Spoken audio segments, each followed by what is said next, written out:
Hello everyone, this is Sharad Srivastava and you are watching my channel ESL Institute Balrampur. So today we will talk about the next part of that error of the verb series.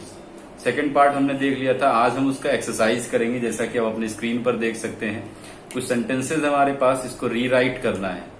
तो आज मैं आपको solve करके बताऊंगा कि हम errors के verb जो हैं, मतलब जो वर्ब के एरर्स हैं उसको हम कैसे पहचानते हैं। तो चलिए स्टार्ट करते हैं। सबसे पहला सेंटेंस हमारा लिखा हुआ है कि the mother's heart overflew with love when she found her lost child.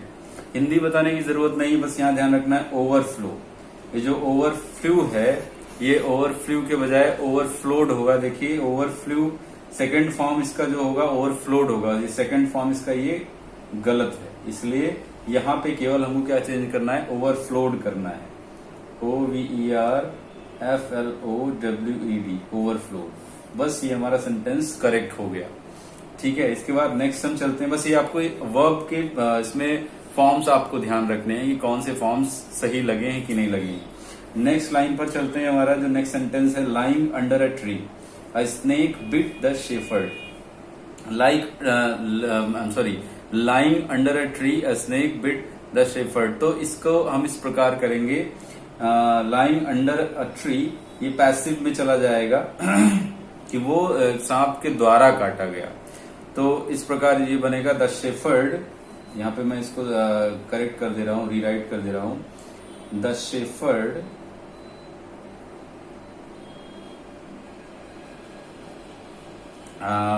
काटा गया था। Was bit, was no bit नहीं, थर्ड फॉर्म लगेगा बाइट का, तो बाइटन हो जाएगा।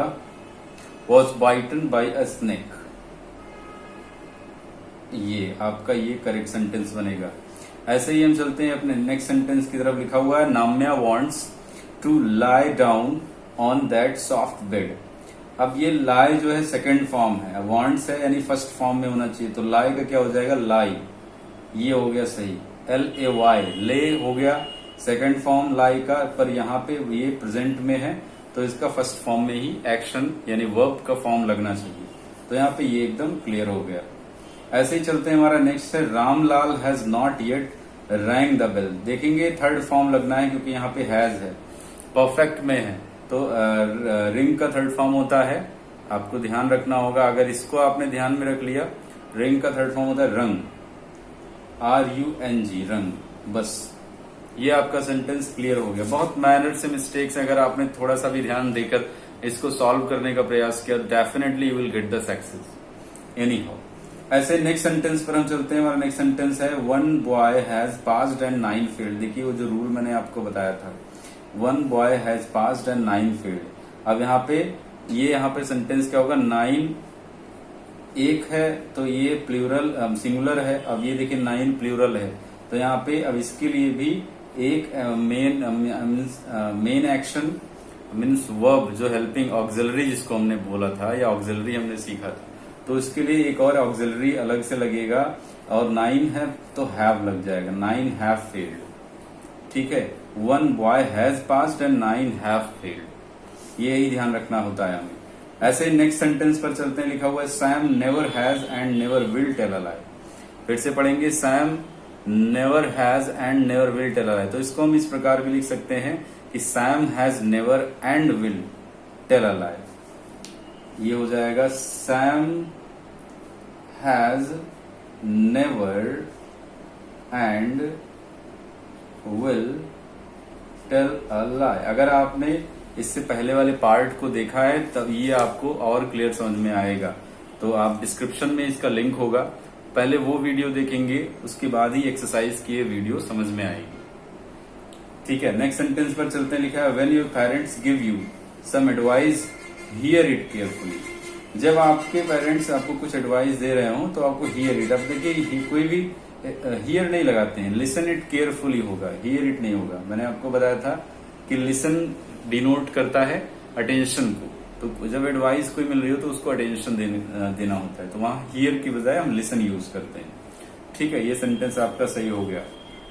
ऐसे ही हम नेक्स्ट सेंटेंस पर चलते हैं। लिखा हुआ है, having failed once no further attempts was made. तो अब यहाँ पे सिंपल सा सेंटेंस बन सकता है, ये हो गया, he failed in the first attempt, he failed in the first attempt, और he made no other attempts. I'm sorry, further attempts. He made no further attempt. ये सेंटेंस भी आपका क्लियर हो गया। इसके बाद है she could listen Sam's voice but not look where he was. ठीक है, अब इसको देख लेते हैं। She could listen Sam's voice but not look where he was. अब देखिए वो उनकी आवाज सैम की सुन सकती थी बट उनको देख नहीं। अब देखिए लुक मैंने पहले ही बताया कि वॉइस का मतलब वो क्लियर नहीं है कि वो क्या कह रहा था, बस वो आवाज सुना, उनको उनकी आवाज ढंग से सुन नहीं पा रही थी, पर आवाज शी कुड लिसन, आवाज सुन पा रही थी, but not look where he was, पर वो देख नहीं पा रही थी कि वो कहाँ था। तो यहाँ पे लुक के बजाय वो हो जाएगा C, but not C where he was, वो देख नहीं पा रही थी। अब लुक खोज नहीं पा रही थी, नहीं हो पाएगा। ठीक है, तो ये आपका क्लियर हो गया। इसके बाद आता है standing on the bridge and aeroplane flu overs. अब देखिए ओवर्स, जो ओवर होता है वो मूव करती हुई चीज नहीं होती है। ठीक है, ओवर का मतलब आपको मैं किसी वीडियो में ओवर एंड एबव के बारे में बता दूंगा, एबव और ओवर क्या होता है। यहाँ पे एबव होगा, एबवस।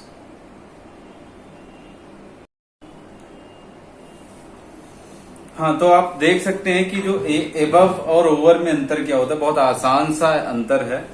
एबव हम तब यूज करते हैं जब ऊपर हो कोई चीज, मैं हिंदी में लिख दे रहा हूं, ऊपर हो पर वो टच ना करे। ठीक है, किसी ऑब्जेक्ट के ऊपर हो विदाउट टच।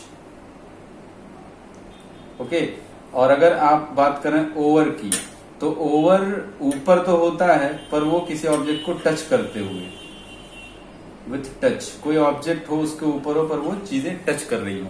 तो यहाँ बात कर रहे हैं एरोप्लेन की, which is not touching any object or any subjects. So definitely here we use above, not over. I think ये clear हो गया होगा। चलते हैं अपने नेक्स्ट सेंटेंस की तरफ। हमारा नेक्स्ट सेंटेंस है I am going to the dentist because my tooth is paining. देखिए मैंने बताया था पेन ऐसा वर्ड है जिसमें आईएनजी यूज नहीं करते हैं। ठीक है, या उसको प्रोग्रेसिंग फॉर्म में या आईएनजी फॉर्म में यूज नहीं करते हैं, या इसकी जगह पे हम कर देंगे एचिंग।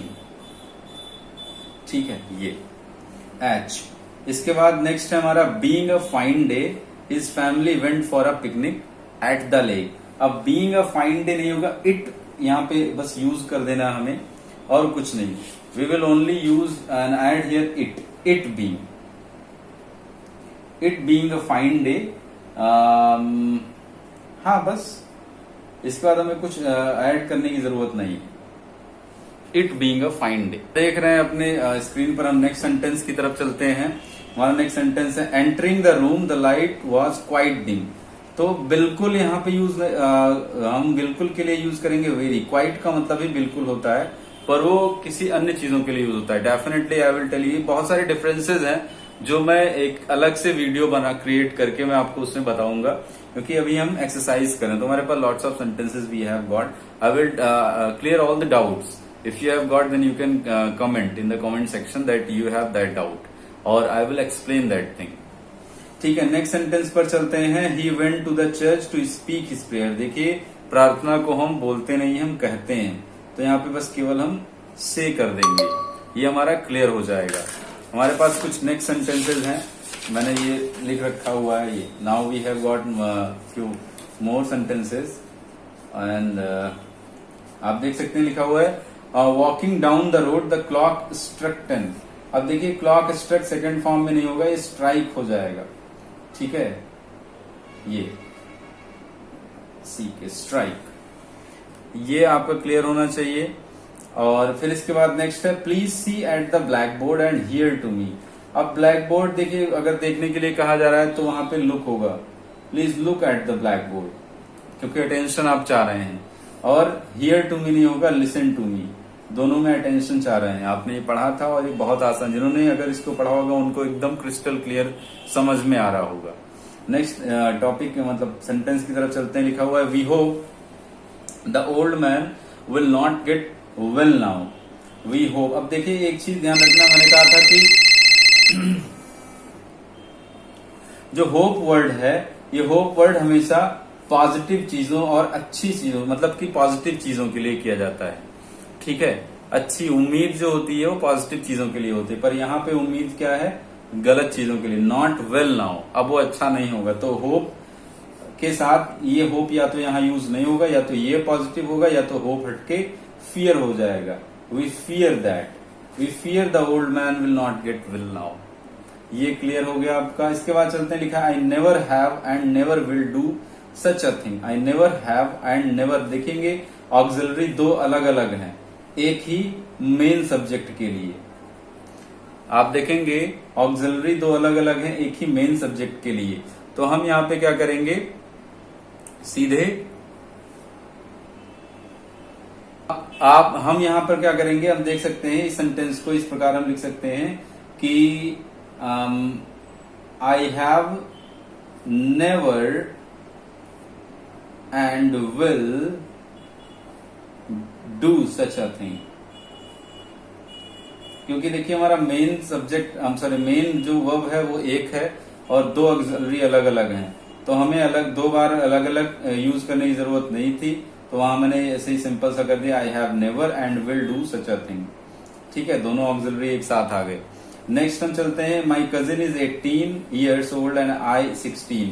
तो अब आई के लिए भी आप ऑक्सिलरी लगाएंगे, ठीक है, क्योंकि इसके जो है ये मेन वर्ब है, ऑक्सिलरी आपका इसके लिए भी अलग लगेगा, तो आई एम हो जाएगा ये। तो आई होप कि आपको ये वीडियो पसंद आई होगी और ये सारे सेंटेंसेस क्लियर होंगे। अगर आपको कुछ इसमें समझ में नहीं आया होगा तो प्लीज कमेंट सेक्शन में कमेंट करके आप इसको पूछ सकते हैं। और वीडियो में बने रहने के लिए thank you for watching my video. Please don't forget to subscribe my channel. Have a nice day, bye bye.